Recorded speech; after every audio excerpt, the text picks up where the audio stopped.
Welcome to Pallavi TV. So నల్గొండలో జరిగినటువంటి principal హత్య ఉదంతంలో కీలక పరిణామం చోటు చేసుకుంది. ఆ ప్రిన్సిపల్ని ఎవరు హత్య చేశారన్న దాని మీద పోలీసులు ఇద్దరు విద్యార్థులను అరెస్ట్ చేసిన పరిస్థితి. సో విద్యార్థులు ఎందుకు ప్రిన్సిపల్ని హత్య చేశారు, సో విద్యార్థులకు ప్రిన్సిపల్ని హత్య చేయాల్సినంత అవసరం ఏమొచ్చింది, సో 10వ తరగతి లోపు స్కూల్ స్థాయి విద్యార్థులు హత్య కత్తితోని 27 సార్లు పొడిచి ఎందుకు చంపారన్న దాని మీద ఇప్పుడు సంచలనం సృష్టిస్తూ ఉంది. సో ఇట్లాంటి ఘటన ఆందోళన కలిగిస్తూ ఉంది. సో రాష్ట్ర వ్యాప్తంగా వేలాది స్కూల్స్ ఉంటాయి, వేలాది స్కూళ్ళలో లక్షల మంది విద్యార్థులు చదువుతూ ఉంటారు. సో ఇక్కడ కొండమల్లేపల్లి గ్రామం ఏదైతే ఉందో అక్కడ ఉన్నటువంటి నాగార్జున గ్రామర్ స్కూల్, సో ఆ గ్రామర్ స్కూల్ ప్రిన్సిపల్ హత్యకు గురయ్యారు. సో ఈ హత్యకు సంబంధించి హత్య ఎట్లా జరిగింది, పోలీసులు ఎట్లా పట్టుకున్నారు అనేది చూద్దాం.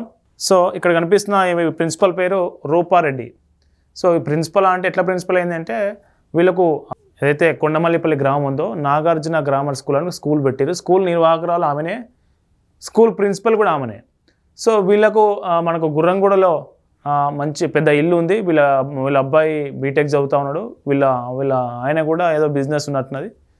సో వీళ్ళకు కొండమల్లిపల్లిలో ఒక ఇల్లు ఉంది, అట్లాగే గుర్రంగూడలో కూడా ఒక ఇల్లు ఉంది. సో మొన్న 3 రోజులు సెలవులు వచ్చినాయి.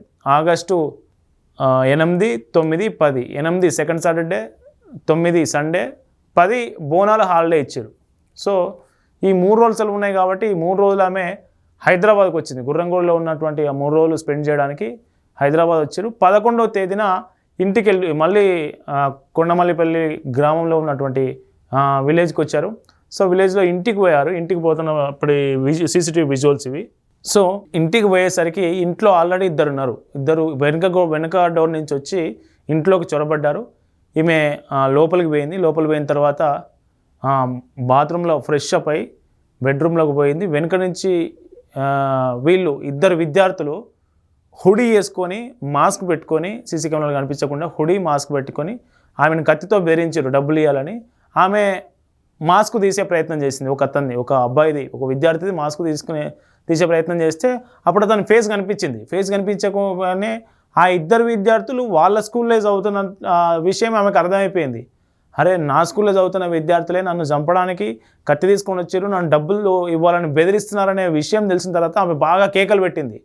సో ఎప్పుడైతే ఆ అబ్బాయి నిందితుని ఫేస్ రివీల్ అయిందో, గుర్తింపు ఐడెంటిటీ బయటపడ్డదో, ఇక ఆమెను చంపకుండా వదిలేస్తే ఇక మనం బతికే పరిస్థితి ఉండదని దాదాపు కత్తితోని 27 పోట్లు పొడిచి ఆమెను అత్యంత దారుణంగా హత్య చేశారు. ఆమె హ్యాండ్ బ్యాగ్లో ఉన్నటువంటి, అట్లాగే బీరువాలో ఉన్నటువంటి దాదాపు 4 లక్షలు అని కొన్ని చోట్ల చెప్తా ఉన్నారు, 2 లక్షలు అని కొన్ని చోట్ల చెప్తా ఉన్నారు. ఆ నగదు తీసుకొని ఇద్దరు కలిసి గోవాకు చెక్కేసారు. సో ఎక్కడ సీసీటీవీ విజువల్లో వాళ్ళ ఫేస్ క్లియర్గా లేదు. సో ఈ ప్రిన్సిపల్ వాళ్ళ ఇంటికి పోయిన విజువల్స్ మాత్రమే రికార్డ్ అయినాయి, మళ్ళీ బయటకు వచ్చినట్టు లేదు. సో అసలు ప్రిన్సిపల్ని ఎవరు చంపుతారు, ప్రిన్సిపల్ని చంపే అవసరం ఆ ఊర్లో ఎవరికి ఉంటుంది అనే దాని మీద పోలీసులు చాలా విచారణ చేశారు. సో చాలా సీసీటీవీ ఫుటేజ్లను జల్లడబెట్టారు, ఎక్కడా దొరకలే. సో చివరికి ఏం చేశారంటే, వీళ్ళ స్కూళ్ళలో దాదాపు 80 మంది స్టూడెంట్స్ని విచారణ చేశారు. 80 స్టూడెంట్స్. ఈ 80 మంది స్టూడెంట్స్ని విచారణ చేసిన తర్వాత విషయం ఏం తెలిసిందంటే, విద్యార్థులే హంతకులు. ఆ విద్యార్థులు, సో వాళ్ళ స్కూల్లో చదువుతున్న ఇద్దరు విద్యార్థులు, ఇంకొక విద్యార్థి వీళ్ళకు సహాయం చేసినని చెప్తా ఉన్నారు. మొత్తం 3 అని చెప్తా ఉన్నారు.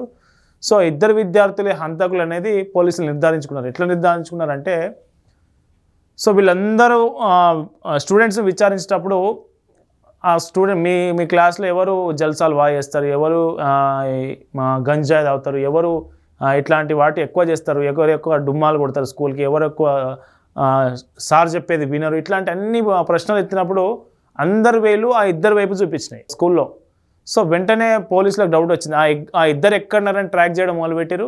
సో వాళ్ళు సీసీటీవీ ఫుటేజ్ని పట్టుకొని చేస్తుంటే వాళ్ళు గోవా వెళ్ళి అక్కడ దోచుకున్న డబ్బులతో గోవా వెళ్ళి అక్కడ బాగా ఎంజాయ్ చేసినట్టు తెలుస్తూ ఉంది. వెంటనే పోలీసులు వాళ్ళని అదుపులోకి తీసుకున్నారు. అదుపులోకి తీసుకున్న సందర్భంలో దాదాపు 1,20,000 రూపాయలు దొరికినాయి ఆ విద్యార్థి దగ్గర.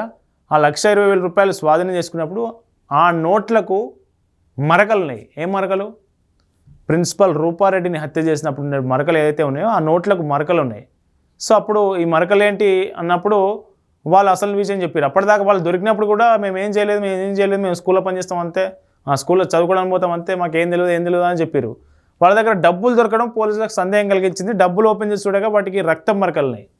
సో చూసారా, ఈ రక్తం మరకలు ఎక్కడి అని పోలీసులు 2 తగిలించి అడిగినప్పుడు వాళ్ళు మొత్తం నిజంగా కక్కేసిరు. సో ఇది పరిస్థితి.